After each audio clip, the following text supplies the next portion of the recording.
Good morning, everybody. Welcome to our webinar. The webinar of today will make you or help you making your standards work for SMEs. So the webinar will go through and deep dive into the CEN-CENELEC Guide 17 and help you how to address SME needs in the standard development process. My name is Elsa and I'm moderating the webinar in the background. You are all muted during the presentation, so please use the Q&A panel to submit your questions should you have any questions. The webinar is being recorded as well, so we will provide you with the recording and the presentation afterwards, so you can share it with anybody who is interested in the guide. In addition, you are free to talk about the subject with the hashtag standards for SMEs. You can find CEN and CENELEC via the handle standards for EU, and small business standards is available via SME. That's not correct. It's SBS_SME. I will change that later on. So I have the pleasure to introduce the speakers of today. We have the big honor to have Maitane Olabarria, who is the Secretary General of SBS, as part of our presentations today.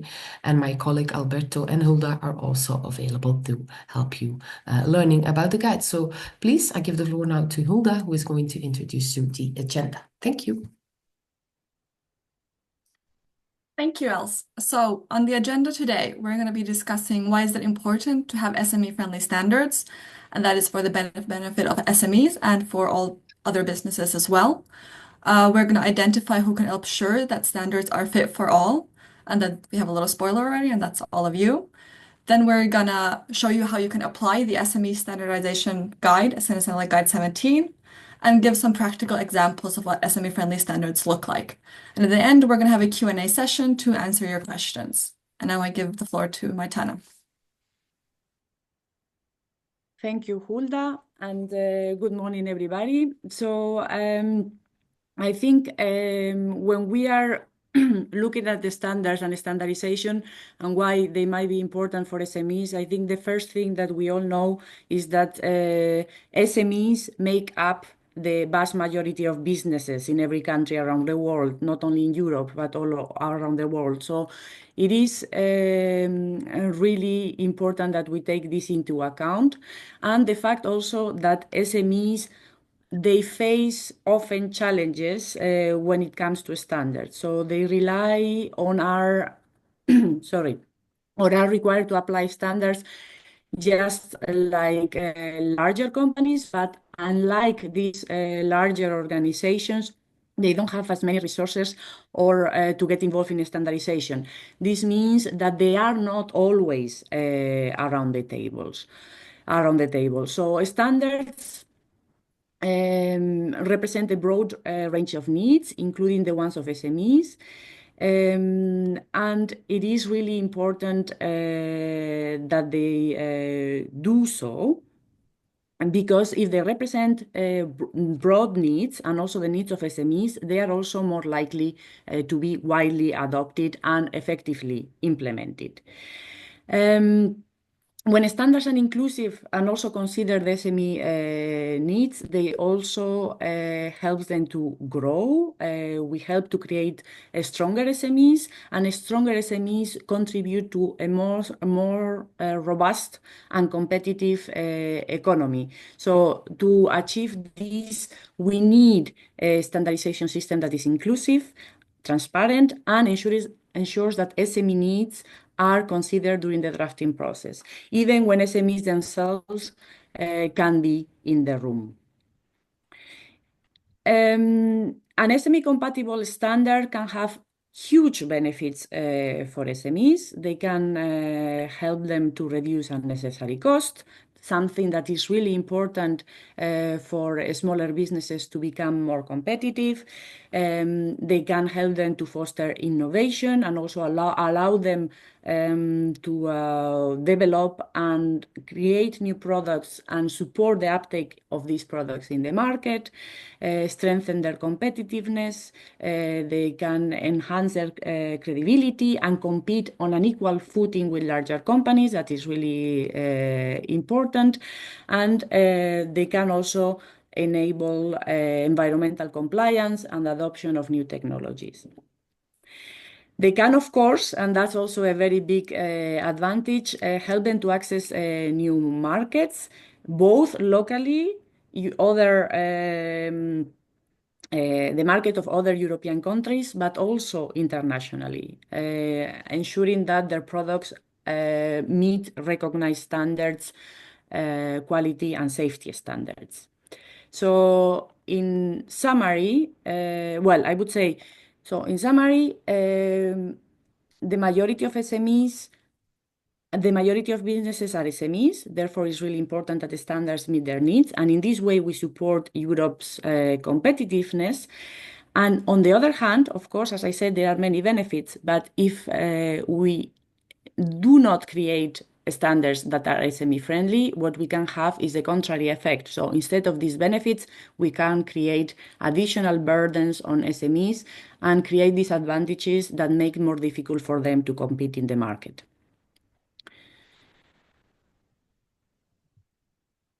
For this purpose, CEN-CENELEC Guide 17 is available.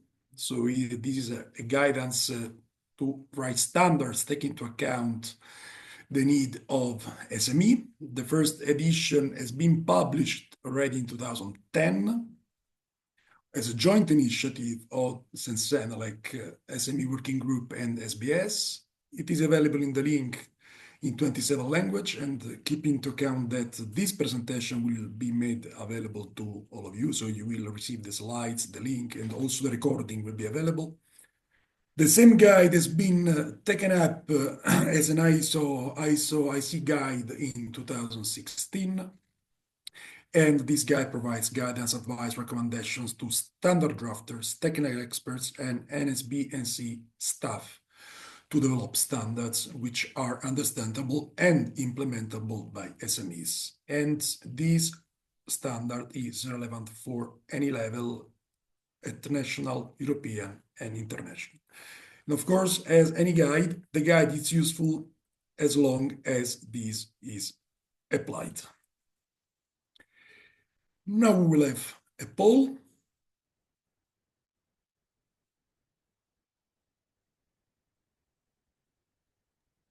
Correct. I just launched the first poll because we would like to hear from you if you heard before about the CEN-CENELEC Guide 17. So there are three answer options. You can tell us that, yes, you are familiar with the guide. Maybe you never heard of the guide before, but you really don't know about its content, or you heard of it and you're eager to learn more.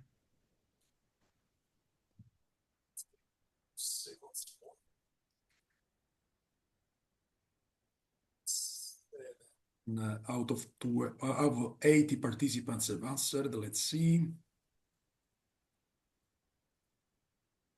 It's interesting because the option 2 is for the moment the most selected. So good to hear that you're here today to learn more. Hesitate, please, all of you, just to participate in the poll.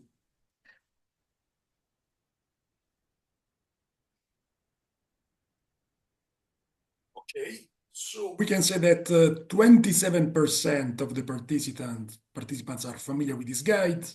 45% have heard of the guide before, but really don't know its content, which is exactly the scope of this webinar. And 29% I had never heard before, but I'm eager to learn more. And again, we hope that this webinar will improve your knowledge and in particular could promote the implementation of the guide.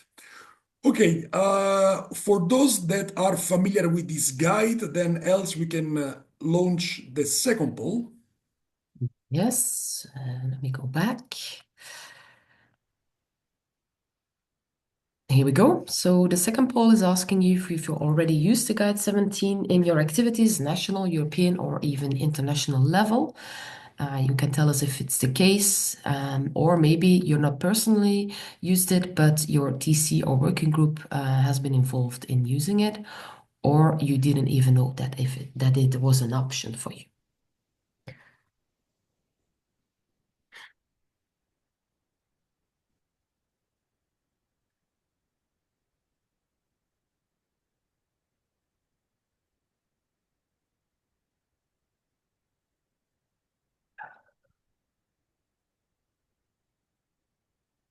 Interesting to see that only 4 people here have used the guide before. So this is exactly why we have this webinar, to promote the use of the guide. 17 participants have responded that the TCs, working groups where they're involved, have used the guide, which is a reassuring percentage. And 31 say, no, I didn't know it was an option. Okay, thank you, Els. I think we can close the poll. Mhm. And then we go back to the presentation.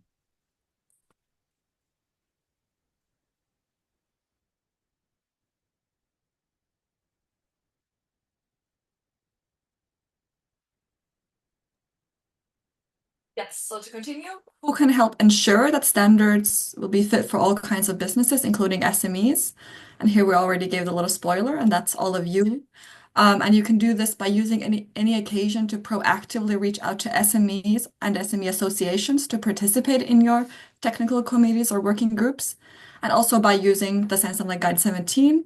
And now we're going to dive a little bit deeper into how you can actually use the guide. So here's what the guide looks like.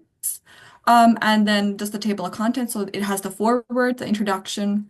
It lists the scope, the normative references, terms and definitions, discusses the general considerations, then the issues to consider during the standards development process.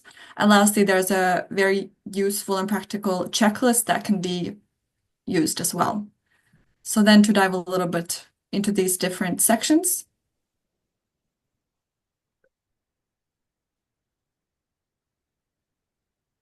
So first, discussing the scope. So the guide aims to provide guidance to writers of European standards on the specific needs of SMEs to avoid their exclusion from the market and distortion of fair competition.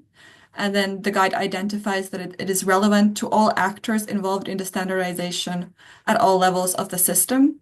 So this, as Alberto discussed, is the national level, the European level, and then the international level. And then it also identifies that not all principles in the guide are necessarily must be applied to all standards, but rather that it's up to the individual technical committees and working groups to identify how they will address the specific needs of SMEs in their standards using the strategies given in the guide. Then the general consideration. So the guide aims to ensure that standards are understandable by all users, including SMEs. And this can be, for example, through understandable terminology and language, something we're going to discuss a little bit more about later. And then considering possible different business models and diverging interests of all stakeholders throughout the value chain of the product or service, which includes SME-specific interests. We just listed some fields, but so there's a lot of business models and diverging interests to consider in this.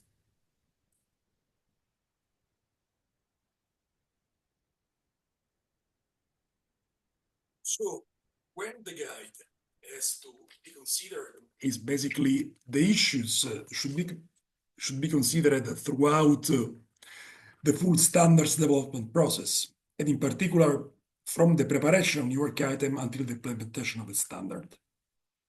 And the guide helps you to identify what are the SME-specific issues that may arise at each stage and how to counterbalance them, because as Maitane said, SMEs are the majority of business in Europe, and therefore, if they can use the standards, then this can be the benefit for all business. Let's deep dive into this. So we start in particular with the preparation of the work item. So when a new project for a new standardization deliverable is put in under drafting, must be, well, under approval, all relevant stakeholders must be consulted, including the SMEs, to see whether the standard is crucial for the business. And in particular, for SME, it is important to assess if the project can impact the SME, and this must be reflected when the new work item form is prepared. There is a specific category both in the CEN-CENELEC new work item form, but the same in the ISO IC new work item form. So please ensure that already at that stage, the box SME is fit.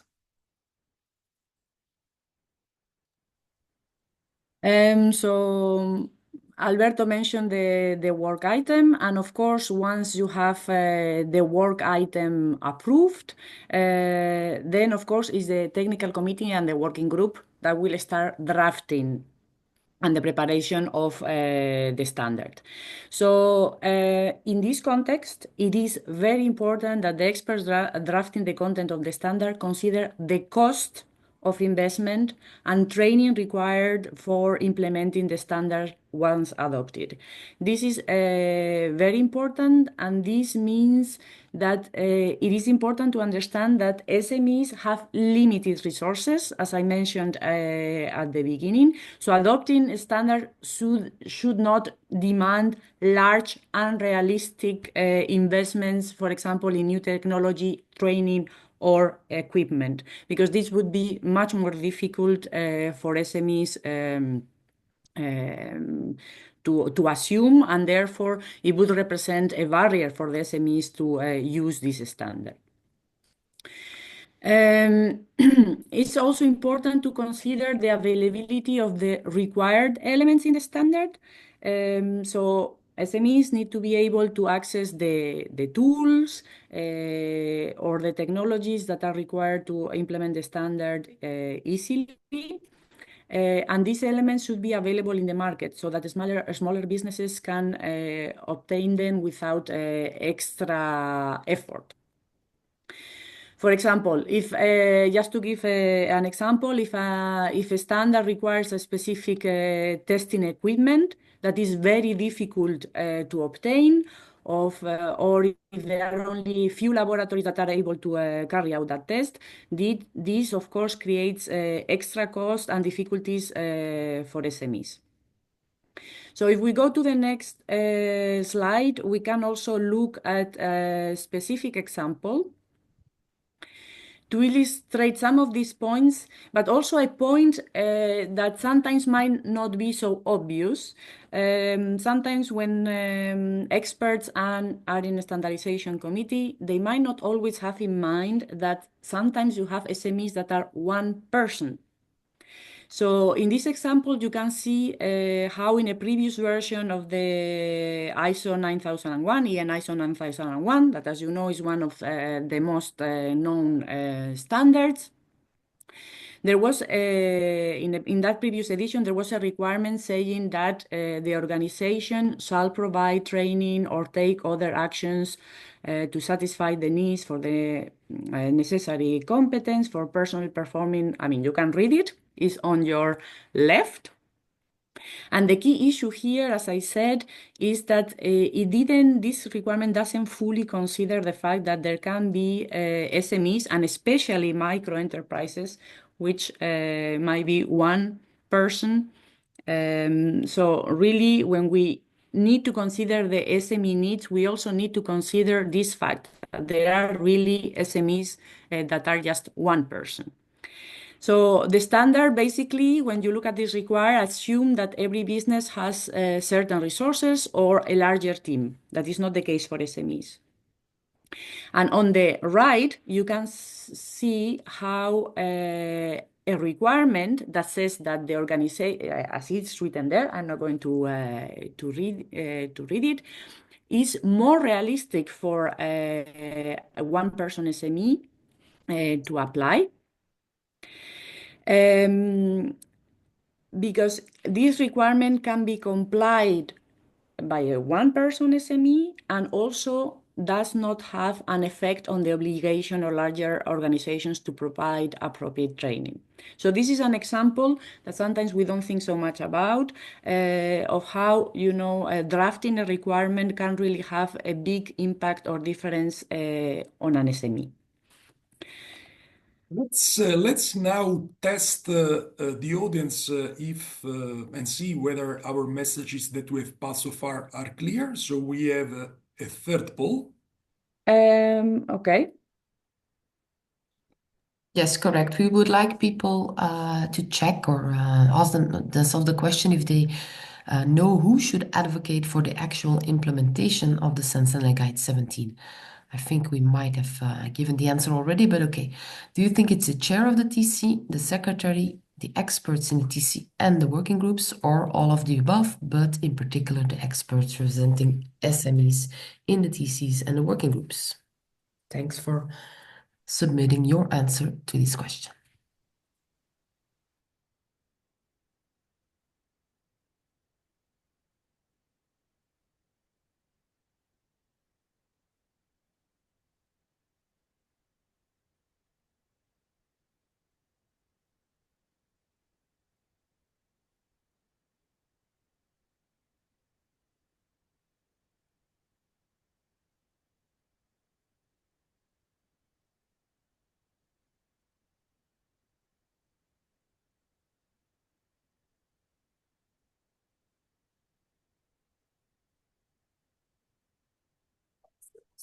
At the moment, 65% of the audience has participated in the poll. Please do not hesitate to answer. The poll is anonymous, so there is no problem in just selecting one of the answers.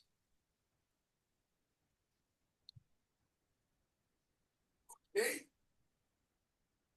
So 61 participants have replied, and we are happy to see that 75% have indeed spotted the right answer.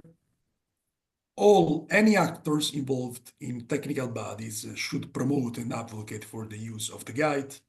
Of course, there is a stronger interest for those experts representing SMEs to promote the use of the guide. I think we can close the poll. Maitane, you want to add something else? No, I think not much to add. I think indeed is the responsibility of all, and I wanted to stress maybe something I said at the beginning. Of course, the SME representatives have a strong interest in ensuring that the standards are SME-friendly. But as I said at the beginning, at the end, or my belief is that at the end, a standard that is easy to implement for SMEs is also easier to implement by everybody. So I think at the end is on all our interest to ensure that they are SME-friendly. But we can maybe go to the next slide, indeed, and also go a bit more in details on other aspects that are covered in the guide and that need to be considered when we are developing the content of the standards. The first one is adding examples and explanations to improve the understanding and use of the standard. And this is a very important aspect for SMEs because we all know as well that whenever possible requirements in a standard shall be expressed in terms of performance rather than design or descriptive characteristics. So it's this performance-based approach. And this is good because it leaves room for innovation. But this approach, however, sometimes need to be accompanied by examples and explanations so that the standard can be easily understood and implemented by small and micro enterprises. So this is a very important element. Whenever possible, please try to add examples and explanation. This is really useful when we try to implement the standard. A second point is, second and third would be to provide an introduction with supportive information and make sure that the scope is clear and complete. It is important, and this is important because sometimes when you are looking in a standards body website and you are looking at the standard and you want to understand whether the standard is applicable to you as a company, to you as an SME, the information you will first look at, and normally that you can see, is the introduction and the scope. So it is very important to explain there why the standard was created or modified when it's a new version. Was it to address a safety concern, to align with new technology? Also specify the type of businesses or the type of products that are covered, who are, I mean, what is the target audience, so to whom is the standard intended to. So these are very important elements that need to be clear, and also the scopes need to be very clearly defined. And this means that the standard should not cover, and the standard should also be complete within the scope. So it means that, of course, the standard should not cover issues that are not clearly defined in the scope, but it should also deal with all the aspects that are defined in the scope. So the scope needs to be clear, accurate, and ensure that the content really meets this scope. Then another element is, as I mentioned before, avoid imposing costly and complex testing regimes, and consider the frequency of the testing. I have also an example here that is not included in the slide, but we have one of our experts. As you might know, SBS appoints experts also in the work of technical committees, that was working in a standard on the execution of steel structures and aluminum structures.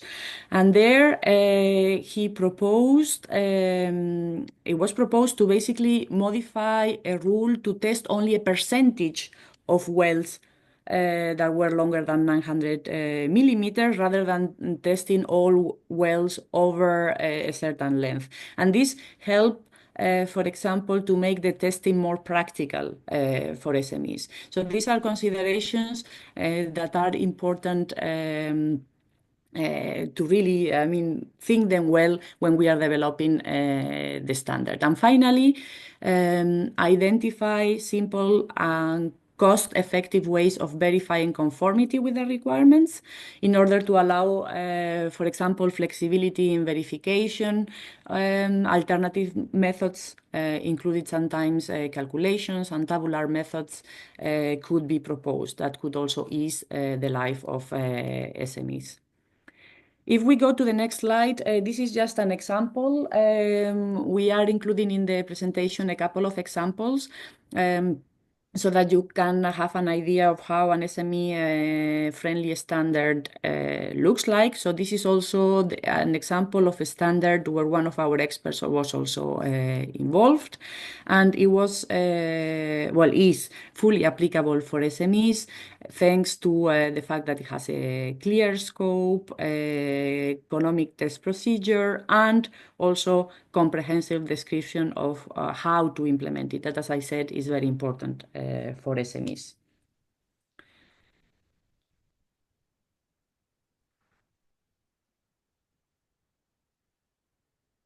I think now is for Hulda to take over. We have another poll actually. So Okay. if it's okay, I'm going to launch it. Okay, sorry. We would like to know if the audience knows when they can apply the provisions of the CEN-CENELEC Guide 17 during the standards process. So is that when starting the new work item? Is it when you draft standard, or only when finalizing the standard? Or last option is to apply it at any stage. Please fill in your answer.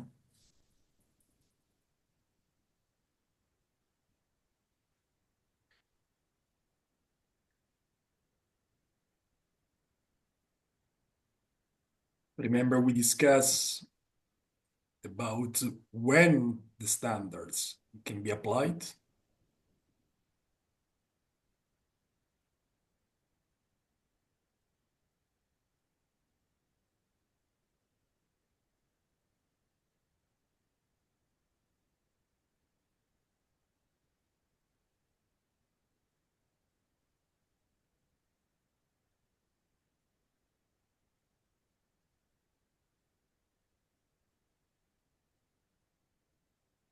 Let's arrive to 70% of replies. Voila. So it's very good that 89% of you, now 87% of you have chosen the right answer. Indeed, the guide is applicable at any stage. You can start applying the guide at the very beginning, but if the standard development has already started, you can apply the guide during the preparation of the standard and until its finalization. Okay, thank you. Then we can go back to the presentation. Please, Hulda. Yes, thank you. So then to discuss the structure and presentation of the content of the standard. So the Guide 17, the guiding principle is to make it as user-friendly as possible. So to keep the standard as short as possible and then splitting into separate parts if it's too long, making the standard as clear, logical, and easy to follow as possible to keep it readable by the intended audience. Then, as Maitane already discussed before, including charts, drawings, and examples of applications, and then reducing the need to acquire reference standards. And then we have the last point in the next slide. So using simple and clear language that can be understood by all expected standard users and even those who have not been involved in the preparation of the standard. So here the guide gives really concrete examples on how to do this. So to use verbs in the active voice, simple and meaningful words, being assertive by using commands, using action verbs rather than abstract nouns, speaking directly to the users rather than saying what they might do, making lists if that's appropriate, then defining technical terms and abbreviations and using them consistently throughout the text. And then we have again an example, and I give it to Maitane. Thank you, Hulda. So indeed, we have an example. It is referred here as FPREN, but ISO, sorry, FPREN ISO, but actually is a standard that now should be published or about to publish. And this is also a standard where one of our experts was involved. Indeed, it's also a good example of an SME-friendly standard. It's a standard where our expert, and I will explain later, also use the SME compatibility test, and I will explain it later in the presentation, to actually test the first draft and then test the final draft. And we could see that by following the principles of the guide and the semi-compatibility test, basically we achieve a result that is a good standard because it has made the test methods much more simple, and also there have also been proposed some alternative adequate methods for SMEs so that they can better implement it, and the drafting is clear and ambiguous, and it also has a clear language that is a very important element for SMEs to be able to understand and apply the standard. Thank you, Maitane. We will indeed correct the standards reference, but now let's have another poll. Please, Els. Yes, here we go. So this time the poll is asking you, in order to have a SME-friendly standard, the structure and presentation of the content of the standard should be. And for this question, we have two possible answers. So please select two options. So it should be as short as possible. It should have as many reference standards as possible, or it should not include examples, charts, or drawings, or it should include an easy to follow and logical order. So, two answers are possible.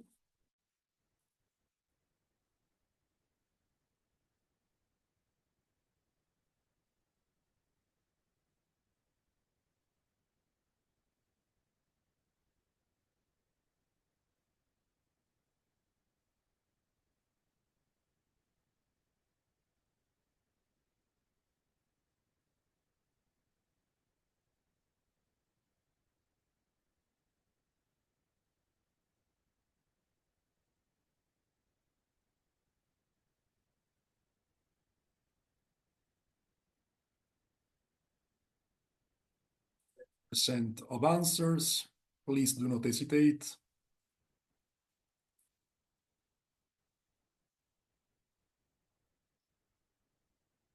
Okay. So 94% spot one of the correct answer, which is easy to follow and logical. It was a kind of easy answer in this case. And then the second one is as short as possible. So the standard must be concise and precise.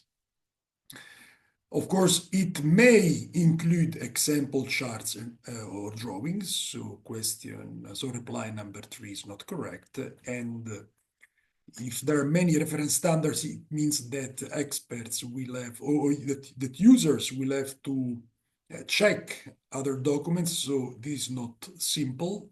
Therefore, the correct answers are 1 and 4, and the incorrect answers are 2 and 3. Okay, then we can close the poll. And I will take it from here. So it's not only during the drafting of the standards from the very beginning until its publication, but also it is for the review of the standards. And in case of revision, ensure that clear information on the changes made to the previous version is provided in the new and revised standards, including the publication date of the revisions. Of course, the implication of changes must be assessed when the revised standards is prepared.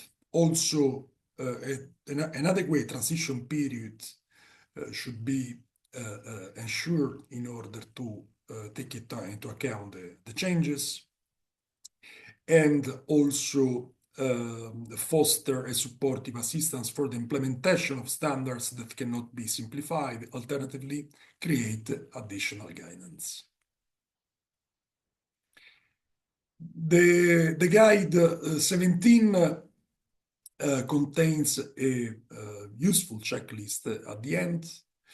The checklist, there are 22 questions, so you can easily read the questions and tick the box depending at the stage you are in the standards development. Of course, if you are starting if you're working on the preparation of the new work item, you can use the guide since the very beginning. Otherwise, of course, if the standards has already been drafting, please start applying the guide from the time that you create the standards. The checklist is very practical checklist. So please, this is exactly when you want to promote the use of the guide, means promoting the use of the checklist as soon as you can. Now, we have another poll here. Please, else. Yes, here we go. So it's the last poll in a row, so I hope everybody's still awake. Please fill in the last question.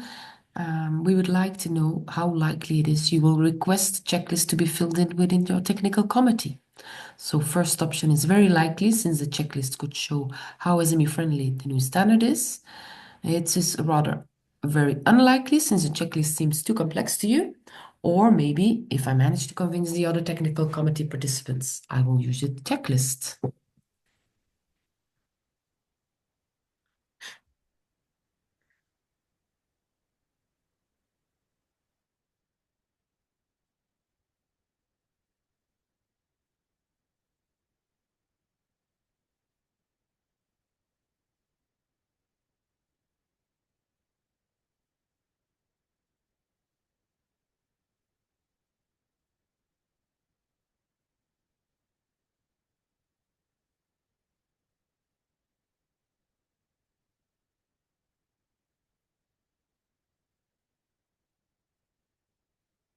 Percent of reply.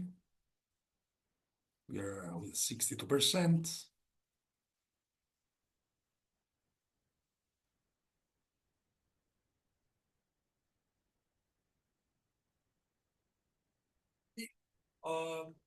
It's reassuring that you did not select the option very unlikely, since the checklist seems complex. Indeed, the checklist, we believe, is a very practical, useful tool to test the guide. So 59% reply very likely, since the checklist could show how SME-friendly is the new standard, and the 41% of you replied, maybe if I manage to convince the other technical committee participants. If you need some support, do not hesitate to refer to your CCMC PM, so the PM in charge of that specific technical committee, or if you are SBS expert, please refer also to SBS. Okay. Thank you. Then we can go again on the presentation. Please, Maitane. Yes, so I mentioned before the SME compatibility test for standards. So basically, I would say that this is another tool or a tool that is also based in the Guide 17 and that we developed in 2021. And the aim of the tool is also to help you. And it's a way to, let's say, go through the main elements as well of the guide, and based on this, you would be getting at the end basically a ranking of the standards. So the intention is to rank the standards into broad groups. So good standards, those require no or no change. Those would be good standards. Average standards, so those which could benefit from some change, and poor standards, that would be those causing substantial challenges for SMEs, and therefore they would require urgent improvement.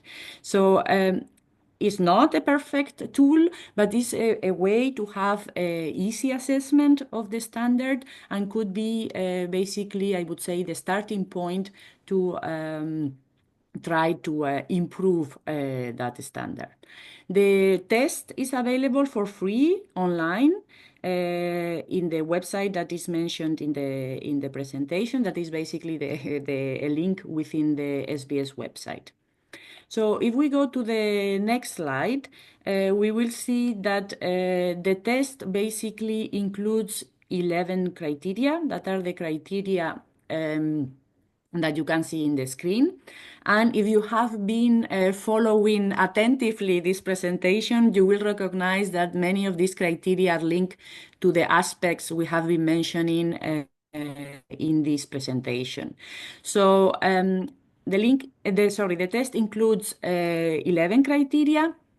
And there are a series of questions, 21 questions to be specific, that basically are asked in the test and are behind each of these criteria in order to have the score at the end. So depending on the criteria, some criteria you have just question, other criteria you have 2 or 3 questions. What is also important to mention is that not all criteria have the same weight.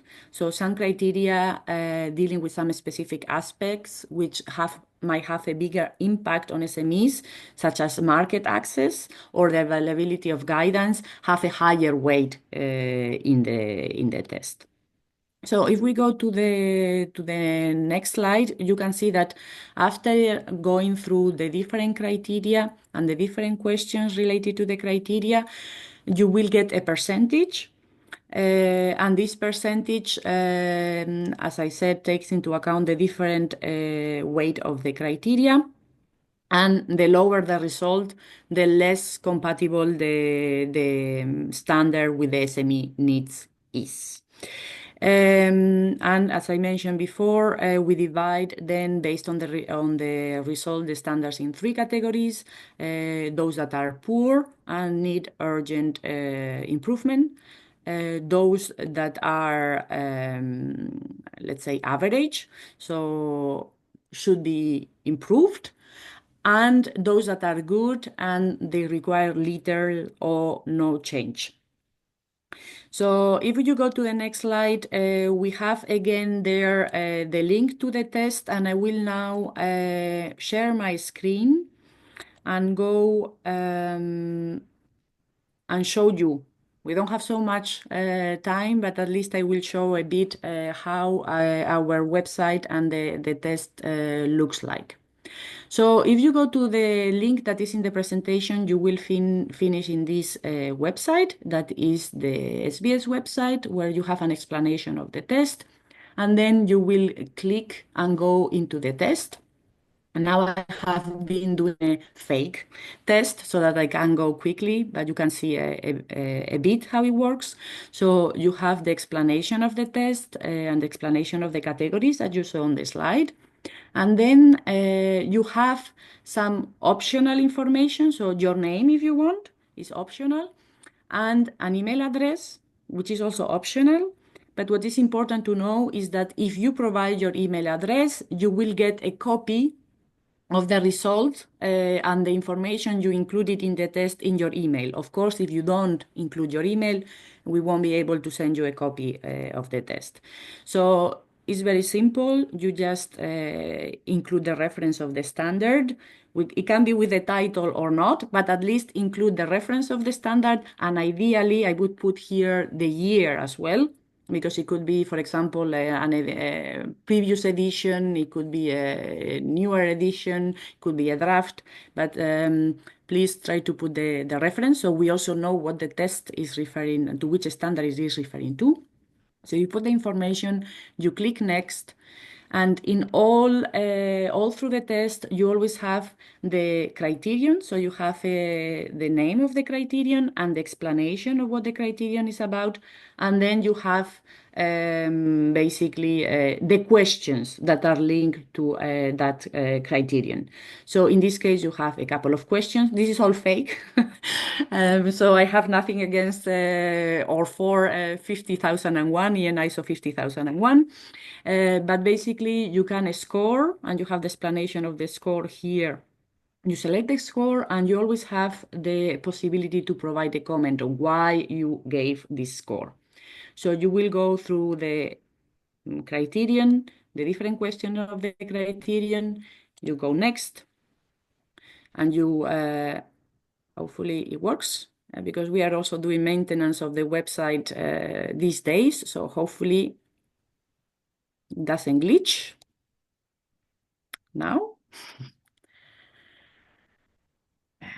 Come on.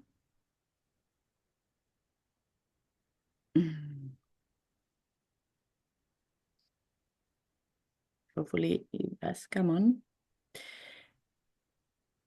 Okay, so sorry, now I sent it because I had it open for a while. So let's do it again. So basically, sorry, it seems that the maintenance is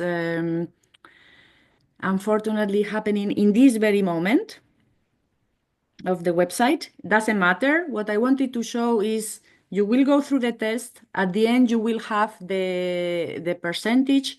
And normally, if you provided your email, you will get an email like this. This was the test I did before.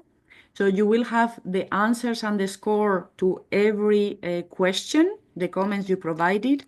And at the end, you will get the score that you got with the rating of that specific standard. So I think I leave it there and give it until next week. But next week, since we are doing the maintenance these days, but seems that there is an issue now, but next week it should be working. Thank you, Maitane. There is absolutely, it's very easy to use the compatibility text. So our participants will receive the slide with a link, and they can give a try. Okay, let's try to have some time for the Q&A session. Here, I just want to, sorry that I will share again my screen. I want just to say that here we find also the hyperlink to the National SME contact point, which are published on the CEN-CENELEC page for SME. And now we want to hear from you. I see that we have already some questions in the Q&A session. So what could be improved? Is something missing? How can we make the use of the guide more systematic? So if you all agree, I would go on the Q&A. And so we have already 5 questions. So first questions, are there benefits for large companies to use Guide 17? Here I can reply, Maitane, yes, if a standards can be used by an SME, can also be used by a large companies. It's the other way around, which does not work as we explained in the previous slides.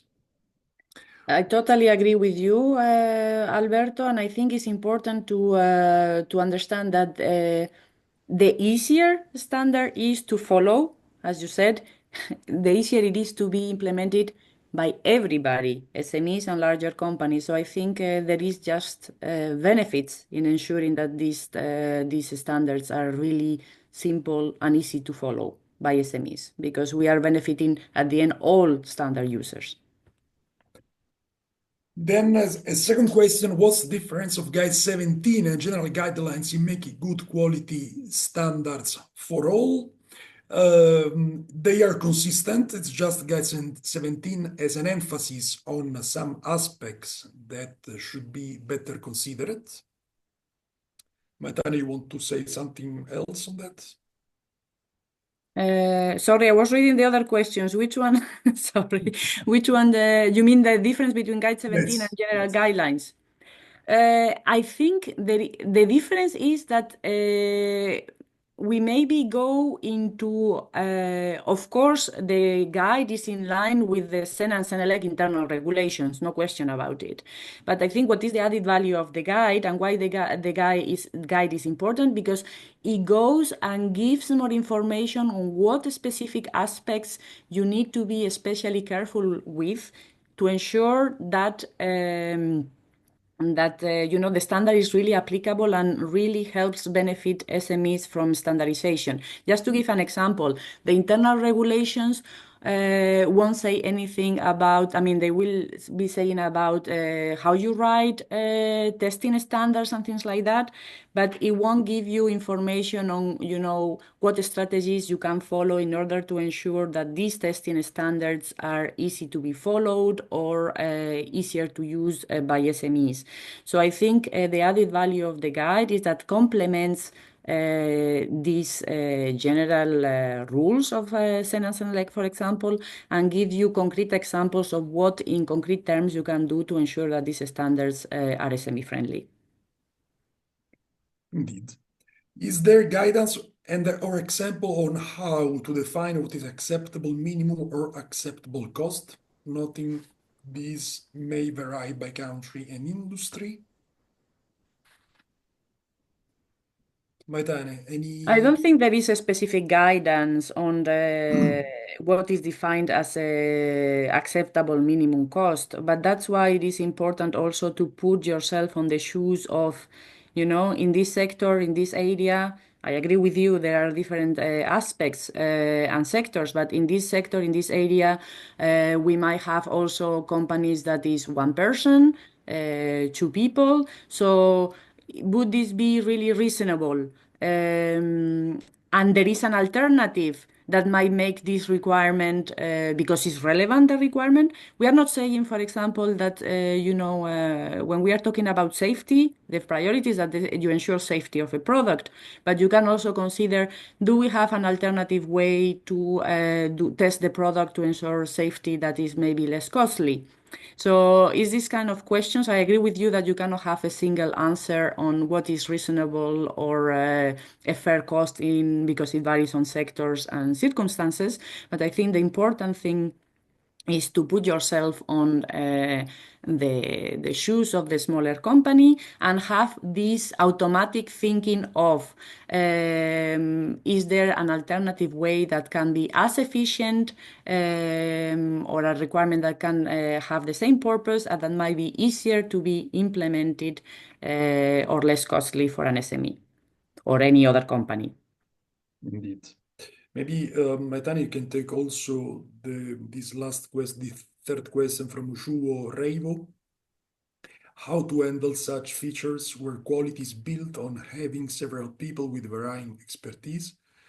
but an SME may not have them available? Is it possible that an SME may be too small to be able to comply?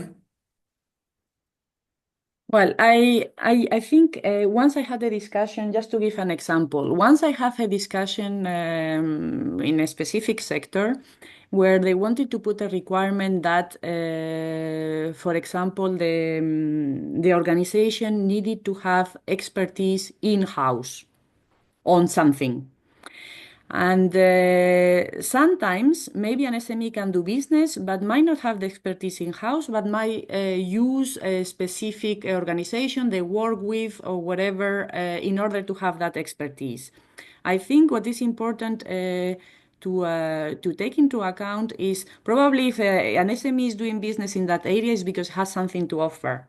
Okay, and sometimes, if you are in an engineering project and you might need a specific advice on a specific aspect of that engineering project, you might have maybe people you work with externally that you use in order to provide that. But if you have a standard that says that the organization inside needs to have this expertise or a person dedicated to it, this is kind of a requirement that clearly puts a barrier for an SME when they could gather this expertise in another way. So what I think the guide is trying to stimulate is thinking of those that are developing the standards in order to ensure when they put requirements that they take these things into account and they are not too let's say, we are not constraining too much or having requirements that could be fulfilled. The expertise could be obtained in another way without having a person in-house. So it's just to give an example. Yes. Then we have three questions from Andrew Collier that I understand he comes from an SME. What, if any, enforcement is there for this guide to be implemented when the CEN working group NTC is only pretending to implement it and there is no route to raise concerns for a single working group experts? So the use of the guide is recommended. And as we said before, it is all people involved should understand the importance to draft standards which are compliant for SMEs. And the SME representative should push for those elements to be included in the standards and for the guide to be applied. So as I said before, please refer to your CCMC PM, so the PM who is in charge for that specific technical committee, or to SBS in order to highlight any issues. And well, we hope that this pretending to implement it does not happen. Okay, I don't know if you want to comment on this, Maitane. We can go to the next question. You can go to the next question. How can I access new work item proposal drafts when I cannot get direct access to the National Mirror Committee? So at European level, the national the delegation for a specific country will get the document. In theory, the delegation should share the new work item proposal also with the National Mirror Committee. Now, I don't understand why you cannot get direct access to national mirror committees because you're not interested to participate in the National Mirror Committee. Is this the reason? May I comment on this as well, Alberto? Yes, because, okay, I can understand. I mean, indeed, normally you would get access if you are in the National Mirror Committee. And indeed, the conditions to access the National Mirror Committee might vary from country to country. In some countries might be free, in others there might be a fee in order to participate. But I think that highlights the importance of a point in the guide about new work items and the need to consult and ensure that if stakeholders are affected by standard, there is also a proactive consultation of the committee or of the national standards bodies beyond maybe sometimes even the technical committee to ensure that the stakeholders that might be affected, first of all, are aware that there is a proposal on this. They can submit their comments and explain whether it's something relevant for them or what is the relevant for SMEs. And therefore, once they are aware of this, if they choose to participate, they can participate. So I think this point also highlights the need to have a proactive approach to try to consult SMEs. That it's difficult to consult SMEs one by one, but at least to try to do it through SME associations to get some feedback when we have a proposal on the table, so that even those that are not in the mirror committee are aware and have the chance to participate. Yes, Maitane, and I see that there is a third question. Of course, we are going through the questions live, so we do not read first all the questions, but we go one by one. And indeed, Andrew Collier has explained what he meant basically in the previous comment. Basically, we are now represented only via trade association. We often do not agree with how can I regain access at any level when my NSB does not support my data involvement. Let's say that openness and transparency is one of the key principles for standardization in Europe, and this is also valid for any of our members. In our website, there is a link to the SME help desk of your NSB. Please refer to that help desk and highlight this issue. Otherwise, you can contact CCM-CPM, who is in charge for that specific technical committee, or SBS. Yeah. So I agree with you, Alberto, and I see Mr. Collier has some specific issues. I'm always happy to get contacted and discuss if need be as well. Okay. Marcus Leak has a question, say drafting standard is time consuming and there are given frames, develop standards, we have tight deadlines, we know. Apply Guide 17 most probably will involve extra time.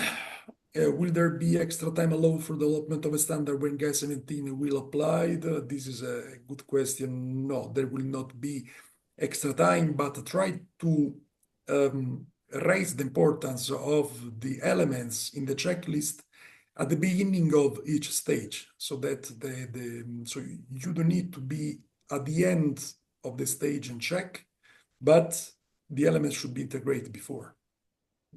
Maitane, would you? I agree with you, Alberto, and I think it should not take extra time. I mean, going through the compatibility, I mean, this is kind of a thinking process, so you should integrate it in the process. It's better if you go through the guide before and you don't wait until the end. I totally agree with you, Alberto. It's something that you need to integrate, and at the end, you can just use the checklist very quickly to verify that indeed you took into account all the aspects. So you also need to consider whether, at the end, having an outcome that is more SME-friendly can be applied, but a broader, amount of stakeholders does not, also, let's say, outweigh any extra time you might dedicate to it. So I think we also need to put that into perspective, and I think if you integrate it in the process, it shouldn't take as much time as you might be thinking. Indeed, we have the last question. We are 5 minutes beyond the time frame, but I think it is interesting. There is one interesting comment and a proposal. So the comment is the non-obligation to implement standards in general leads to positions that are indifferent to standards over their production and the review process. I believe this is the real reason for SMEs' apathy towards standards in general. The visibility of standards needs to be more affirmative, and eventually if prizes and monetary or promotional bonuses that encourage their use in critical production. And another observation, which is, I guess, connected with a comment, is the pro bono nature of SME participation in the production revision of standard. Couldn't there be funding for this? There are some statements there that on which I do not agree. Standards. We present a slide on the benefit that the standards can give. It was at the beginning of the presentation. So the apathy of SMEs wouldn't be justified for that. Maybe it's much a matter of knowledge, not being aware that the standards that can help your business is available. And on this, there is a work to be done at any level, national, European, international, also SBS. Is there for this reason, and also for the funding. Maybe you want to comment, Maitane, as well on this. Yes, first regarding the, I mean, there are benefits. I think the main issue is awareness, and indeed, and SBS is doing a lot of work, but also SBS, national standards bodies, in order to increase the awareness of SMEs about the importance of standards. So there are many reasons why they might not be using standards, or sometimes they are not aware, sometimes it's too complex, sometimes it's too complex, the standard. And that's what part of what the guide is trying to address, to ensure that the standards are also easy to understand and therefore easier for SMEs to implement. Because when you go to a small SME, you give them ISO 9001 for the first time. I can tell you that the first probably time they look at it, they might be scared more than anything else. So I think there is also ensuring that the standards are less complex and easier to implement will help in that way, but there is as well an issue of awareness, work on awareness that we are doing, but we need to continue to do. Regarding funding, I agree, this is a big issue for SMEs, and that's why, for example, in SBS, we fund experts. Our SBS experts that you might find in technical committees, they are paid by SBS. So it's a way to ensure at least a collective European SME interest in the work of technical committees. But apart from that, I know in some countries, at national level, either they are working on funding schemes to help SMEs. There are not many, but there are some. I know in Germany there is something. I know in France as well. But this is indeed something that is an obstacle, and SBS, for example, is trying to also let's say, push for more financial support as well for SMEs that want to get involved in standardization. Thank you, Maitane. I think we can then close the webinar. I really thank the participants for their active participation. I really hope that you found this webinar interesting. You will receive the slides, you receive the recording. Feel free to spread those slides recording to your contacts. But most importantly, please use the guide, ask for the implementation of the guide, use the checklist, and let's try to have standards which are SME friendly.